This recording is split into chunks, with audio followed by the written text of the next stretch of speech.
বাসর ঘরে ঢুকতেই বউ বলল, তোকে সাবধান করে দিচ্ছি, তুই আমাকে স্পর্শ করার চেষ্টাও করবি না। আমি অনামিকার দিকে অবাক দৃষ্টিতে তাকিয়ে বললাম, কি বলছিস এসব? তোর মাথা ঠিক আছে তো? হ্যাঁ, আমার মাথা ঠিকই আছে। আগের দিন ভুলে যা, এখন তুই আমার বউ, আমি যা খুশি করতে পারি। তুই আমাকে ধরলেই আমি চিৎকার দিয়ে সবাইকে তোর আসল চেহারাটা দেখিয়ে দেব। আরে, আমি তোর বেডরুমে ঢুকে দরজা লাগিয়ে দিয়েছি নাকি যে চিৎকার করবি? তুই ভুলে গিয়েছিস আজকে আমাদের বিয়ে হয়েছে। তুই কবুল বলে আমাকে স্বামী হিসেবে গ্রহণ করেছিস, আর ভাসরাতে স্বামী স্ত্রী কী করে সেটা সবাই জানে। তুই উল্টোপাল্টা চিন্তা মাথা থেকে মুছে আমাকে আমার কাজ করতে দে। ওরে আমার সোনাটা, আইসে রে। তুই শুধু আমাকে ধরে দেখ একবার। ধরলে কি করবি? কিছু করব না, শুধু হাত পা বেঁধে মাটিতে ফেলে রাখবো। দাঁড়া, দেখি তোর গায়ে কত শক্তি। আমি অনামিকাকে ধাক্কা দিয়ে বিছানায় ফেলে দিয়ে দুই হাত আটকে ধরে বলছি, দেখ কেমন লাগে। ছেড়ে দে বলছি কুত্তা। আমি একবার উপরে উঠতে পারলে তোর 12টা বাজিয়ে ছাড়বো। তুই আমার সাথে জীবনেও পারবি না, তাই বলছি মিথ্যে আমার সাথে লাগতে আসিস না। তুই ভুলে যাস না, আমি তোর বড়। শুধু বড় হলেই হয় না বুঝলি, খেয়ে শক্তিও জোগাতে হয়। অনামিকার মাথার সাথে আমার মাথা লাগিয়ে মিথ্যে রাগ দেখিয়ে মিষ্টি কথাগুলো বলছিলাম। অনামিকা শান্ত হয়ে গেছে, জোরে জোরে নিঃশ্বাস নিচ্ছে এবং চোখটা আমার চোখের দিকে একদৃষ্টিতে তাকিয়ে আছে। একটু পরে আমি অনামিকার উপর থেকে নেমে বললাম, বলেছিলাম তো পারবি না। অনামিকা একটু পরে উঠে বসলো, চুপ করে আমার দিকে অন্য দৃষ্টিতে তাকিয়ে আছে। আমি তানভীর আহমেদ অয়ন, মা বাবার আদরের আমরা দুই ভাই বোন। যার সাথে বাসরঘরে যুদ্ধ করছি সে আমার চাচাতো বোন অনামিকা, আমার 1 মাসের বড়। আমি সবসময় পেতনি বলে ডাকি। আজকে অনামিকার বিয়ে হওয়ার কথা ছিল শহরের উচ্চ ফ্যামিলির একটা ছেলের সাথে। ছেলেটা তার পরিবারের চাপের কারণে বিয়েতে রাজি হয়েছিল, কিন্তু বিয়ের সব আয়োজন শেষ, অনামিকা বিয়ের সাজে সজ্জিত হয়ে বসে আছে। ঠিক তখনই খবর আসলো ছেলেটা তার পছন্দের মেয়েকে নিয়ে পালিয়ে গেছে। খবর পেয়ে কাকা হার্টে আঘাত লাগে। তার মেয়ে ও পরিবারের সম্মান বাঁচাতে বাবা অনামিকার সাথে আমার বিয়ে দিয়ে দেয়। না করতে পারিনি আমি। পরিবারের মেয়ের সম্মান হারানোর ভয়ে মা বাবার চোখে জল দেখেছিলাম। আগের মুহূর্তগুলো, ছোটবেলায় আমি স্কুলের পরীক্ষায় ক্লাস টপকাতে পারিনি। অনামিকা তখন বাসায় এসে বাবাকে বলেছিল, ছোট আব্বু তানভীর পাশ করতে পারেনি। তখন বাবা আমাকে অনেক শক্ত করে একটা থাপ্পড় মেরেছিল। সেই কষ্ট সহ্য করতে না পেরে 1 সপ্তাহ জ্বরে বিছানা থেকে উঠতে পারিনি। এরপর থেকে আমি অনামিকাকে একদম দেখতে পেতাম না। স্কুল জীবন শেষ করে কলেজে ভর্তি হইলাম। কলেজে ভর্তির জন্য আবেদন করলাম। ঠিক তখনই বাড়ি থেকে জানানো হলো আমার কলেজে অনামিকাকেও অ্যাডমিশন করিয়ে দেওয়া হবে। আমার সাথে কলেজে যাবে, আবার কলেজ থেকে বাসায় আসবে, যাতে করে কোনো ছেলে বিরক্ত করতে না পারে। শুনে আমি দৌড়ে মার কাছে গেলাম। মা, এসব কি শুনছি? কি শুনছিস? ওই পেতনিটা নাকি আমার কলেজে ভর্তি হবে। তাতে তোর সমস্যা কোথায়? সমস্যা আছে। তুমি খুব ভালো করেই জানো আমি ওই পেতনিটাকে আমি একদম দেখতে পারি না। দেখ বাবা, এখন তোরা বড় হয়েছিস, অনামিকাও বড় হয়ে গেছে। রাস্তায় অনেক আজে বাজে ছেলেরা বিরক্ত করে, এজন্য তোর বাবা আর চাচু মিলে এই সিদ্ধান্ত নিয়েছে। আমি একদম ওই পেতনিকে আমার সাথে নিয়ে যেতে আসতে পারবো না। এই কথাটা তোর বাবাকে গিয়ে বল, আমাকে বলছিস কেন? মার কথাটা শুনে সেখান থেকে চুপ করে চলে গেলাম। বাবার মুখের ওপর কথা বলার সাহস কোনোদিনই হবে না। রাগের মাথা নিয়ে পেতনির রুমে এসে দেখি পেতনি ওয়াশরুমে গোসল করছে। জোরে ডাক দিলাম, কিরে কই তুই? তাড়াতাড়ি সামনে আই। দাঁড়া, গোসলটা শেষ করি। আগে আমার সাথে কথা বলবি, পরে গোসল। তোর দরকার থাকলে অপেক্ষা করতে থাক। আমি রাগের মাথা নিয়ে অপেক্ষা করছি। ঠিক তখনই দেখি পেতনির ফোনে রিং হচ্ছে। আমি ফোনটা হাতে নিয়ে রিসিভ করতে যাব, তখনই পেতনি ওয়াশরুম থেকে বেরিয়ে আমার হাত থেকে ফোনটা কেড়ে নিল। তোকে কতদিন বলেছি আমার জিনিসে হাত দিবি না? কে ফোন করেছিল? সেটা জেনে তুই কি করবি? কি বলার জন্য এসেছিস বল। দাঁড়া, আমি আম্মুকে এখনই বলে দিব। অনামিকার আম্মুকে আমিও আম্মু বলে ডাকতাম। লুকিয়ে লুকিয়ে ছেলেদের সাথে কথা বলা হচ্ছে, তাই না? মাথাটা তুলে ডাক দিতে যাব, তখনই অনামিকা আমার মুখটা চেপে ধরে বলল, দেখ তানভীর, তুই না জেনে বুঝে মাকে কিছু বলবি না। আচ্ছা, কিছু বলবো না। তাহলে বল, কে ফোন করেছিল? আমার বন্ধু শ্যামলী। তাহলে আমার থেকে ফোন কেড়ে নিলি কেন? তোর চরিত্র সম্পর্কে আমার ভালো করেই জানা আছে। এখন ফোনটা রিসিভ করে যদি দেখতি কোনো মেয়ের কণ্ঠ, তাহলে নাম্বারটা নিয়ে রোজ ফোন করে প্রেম নিবেদন করতি। তুই আমার চরিত্র নিয়ে একদম কথা বলবি না। 1000 বার বলবো। এবার বল, কিসের জন্য আমার রুমে এসেছিস? তুই আমার কলেজে ভর্তি হতে পারবি না, অন্য কোনো কলেজে অ্যাডমিশন করিয়ে নে। পাগল নাকি? আমি কেন অন্য কলেজে অ্যাডমিশন করাতে যাব? আমার এই কলেজে কোনো সমস্যা হচ্ছে না। তোর সমস্যা হলে তুই অন্য কলেজে ভর্তি হতে পারিস। তার মানে তুই অন্য কলেজে যাবি না? না। আমি আর কিছু না বলে রাগ দেখিয়ে সেখান থেকে চলে আসলাম। আমি আগেই জানতাম অনামিকাকে ভালোভাবে বললে শুনবে না। আমিও দেখে নেব কতদিন এই কলেজে থাকতে পারিস। আমার বাইকে কলেজে যাওয়া আসা বের করব। অনামিকা অ্যাডমিশন করিয়ে নিল। প্রথম দিন কলেজে যাব। মা নাস্তা রেডি করছে। এদিকে ফ্রেশ হয়ে খেয়ে নিলাম। বাইক নিয়ে বেরিয়ে পড়ব। ঠিক তখনই ভিতর থেকে আম্মুর ডাক আসলো, তানভীর আগেই যাস না, অনামিকা রেডি হয়ে আছে, আর একটু সময় লাগবে। রেডি হয়ে আছে মানে? আমি নিয়ে যেতে পারবো না। অটো নিয়ে যেতে বলো, আমার রাস্তায় একটু কাজ আছে। কি বলছিস এসব? তোর বাবা শুনলে কি হবে জানিস তো?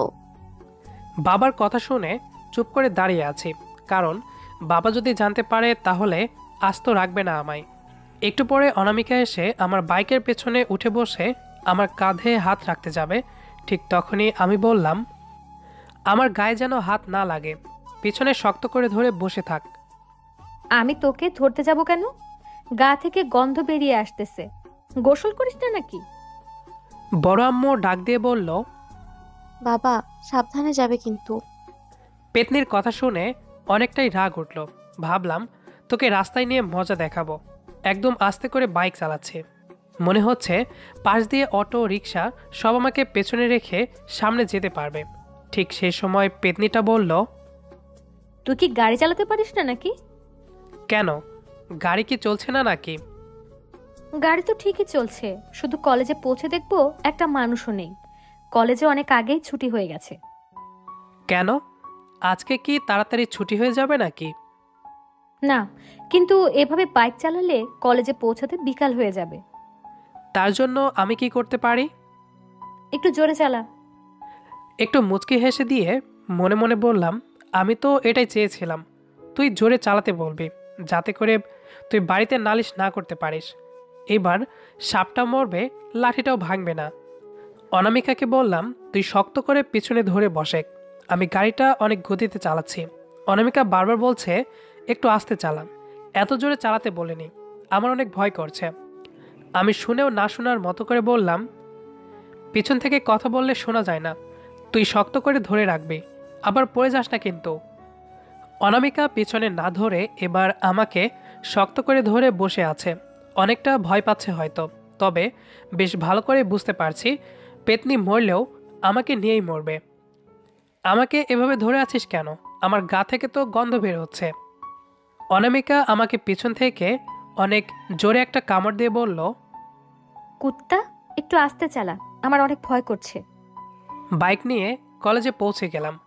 গাড়িটা পার্কিং করে অনামিকার দিকে তাকিয়ে দেখছি কান্না করছে। আমি বললাম, কি হয়েছে, কান্না করছিস কেন? আমি চাচুর কাছে বিচার দিব, তুই ইচ্ছে করে আমার সাথে এমন করছিস। আব্বুর কথা শুনে একটু ভয় পেয়ে নরম কণ্ঠে বললাম, আমি আবার কি করলাম? তুই এত জোরে বাইক চালালি কেন? যদি আমি পড়ে যেতাম? এই কথা বলে আবার কান্না শুরু করে দিল। আরে তুই তো বললি জোরে চালাতে। তাই বলে এত জোরে চালাবি?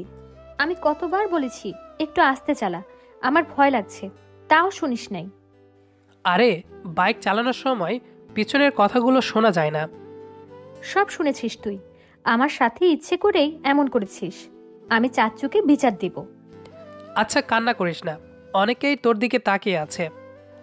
কলেজের ক্লাস শেষ করলাম, নতুন করে আবার কিছু মানুষের সাথে বন্ধুত্ব। হয়তো ততদিন থাকবে যতদিন আমি কলেজে থাকব। যোগাযোগ না থাকলে সব থেকে আপন মানুষগুলা একদিন পর হয়ে যায়।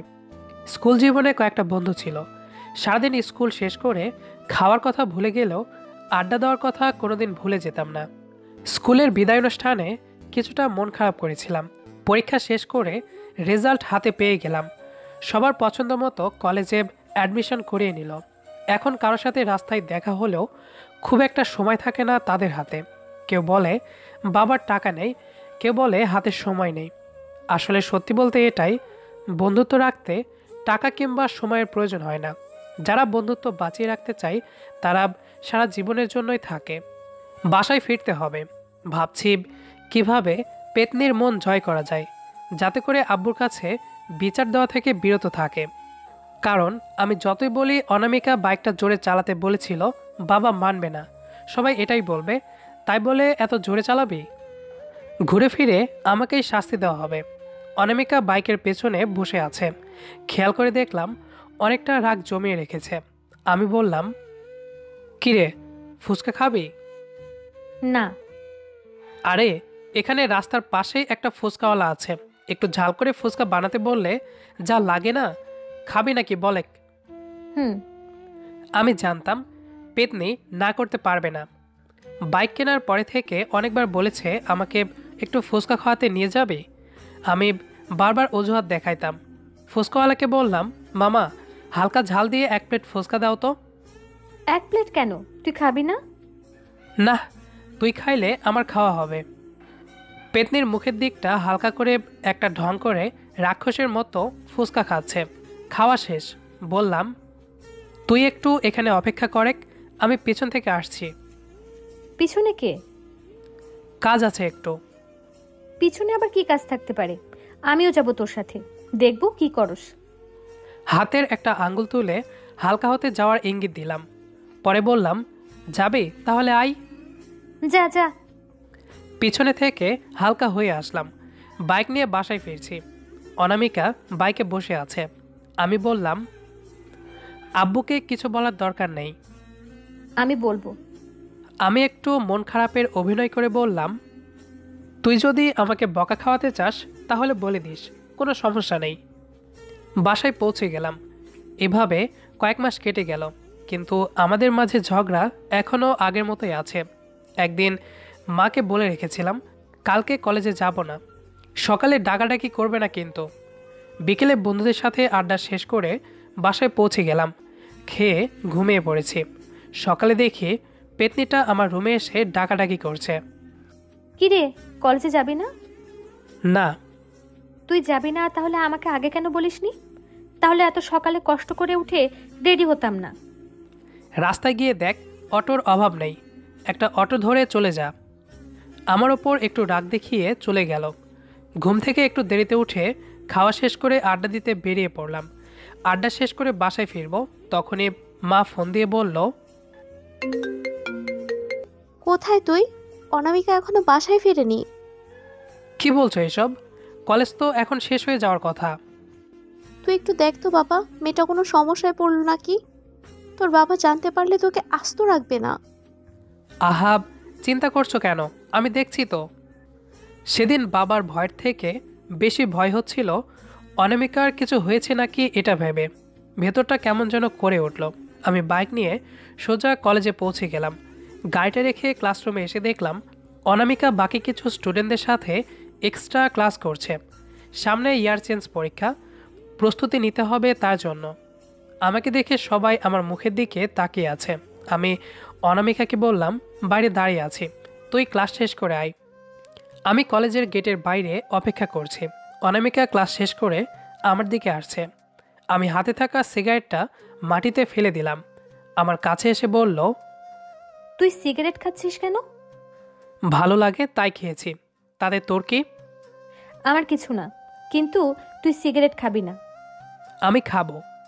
ভালো ছেলেরা কখনো সিগারেট খায় না। তুই সিগারেট খাবি না। আমি কিছু না বলে অনামিকাকে বললাম, বাড়ি থেকে মা ফোন দিয়েছিল, তুই এখনো বাসায় যাসনি, তাই সবাই চিন্তা করছে, তাড়াতাড়ি বাসায় ফিরতে হবে। অনামিকা আমার কথা শুনে বাইকে বসলো। বাসায় ফিরছি তখন অনামিকা বলল, গন্ধ বের হচ্ছে তোর শরীর থেকে।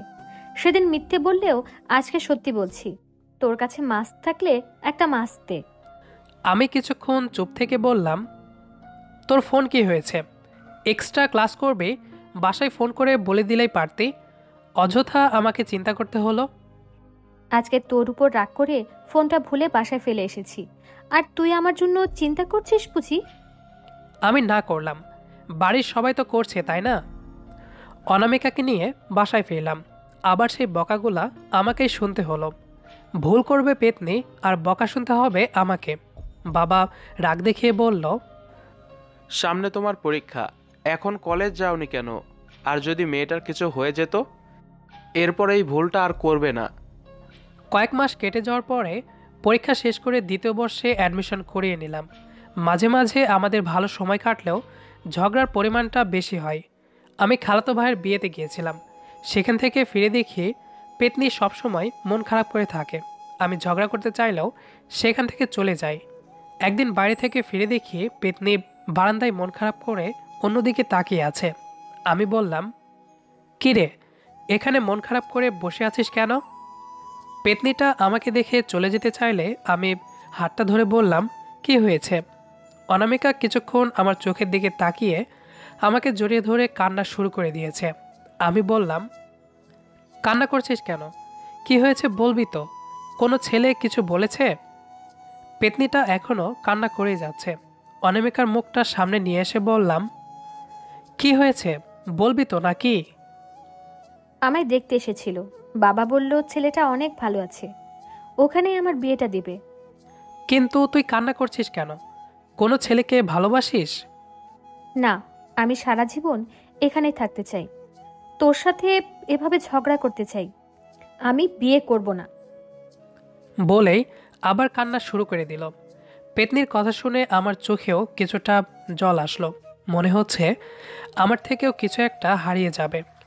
অবুঝের মতো হলেও চলবে না, সব মেয়েদের একটা ঠিকানা হয়, সেটা তার স্বামীর বাড়ি।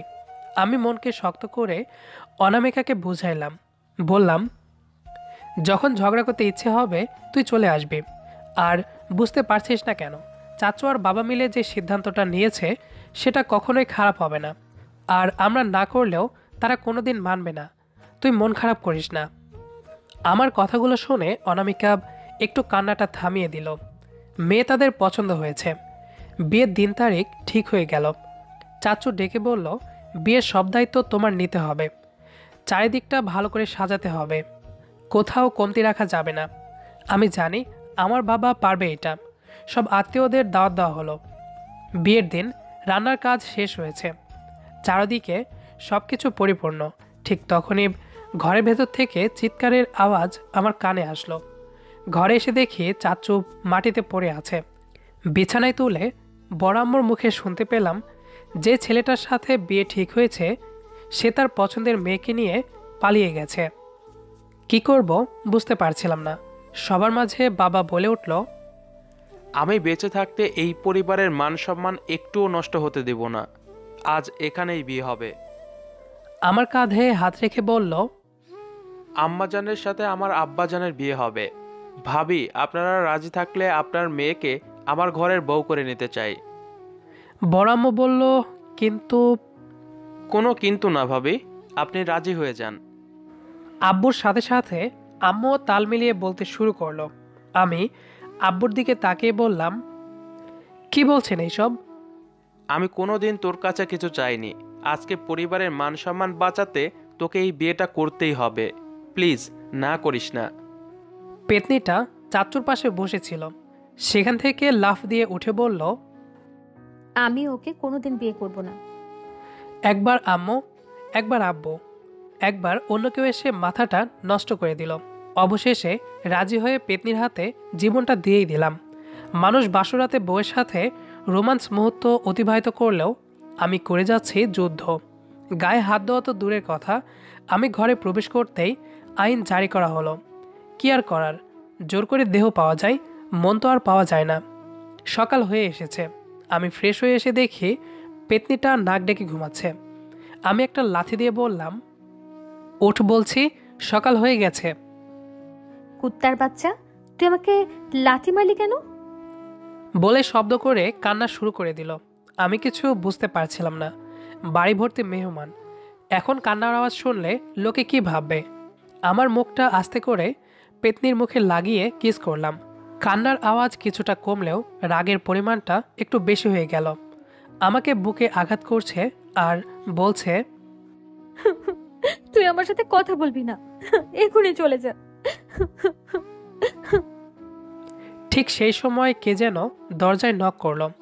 আমার সাথে সাথে পেতনিও চুপ হয়ে আছে। আমি এক পা দুই পা করে দরজার দিকে এগিয়ে যাচ্ছি। দরজাটা খুলতেই একটা দাদি এসে হাজির। আমাকে বলল, আরে কত সকাল হয়ে গেছে, আর লোকে কি বলবে? এমনিতে মাথা নষ্ট, তার মধ্যে কিসব বলছে বুড়িটা। আমি বললাম, এখন মাথা নষ্ট হবে, এখান থেকে তাড়াতাড়ি যাও, 12টার আগে দরজা খুলব না। বলে আবার দরজাটা লাগিয়ে দিলাম। পেতনিকে বললাম, উঠে গোসল করে ফ্রেশ হয়ে নাও। আমি ঘুমিয়ে পড়লাম। নিচে অনেক গরম ছিল, রাতে ঘুম হয়নি। তুই আমাকে গোসল কেন করতে বলছিস? তার মানে তুই আমার সর্বনাশ। চুপ করো। রাতে আমি তোকে একবারও দেখিনি।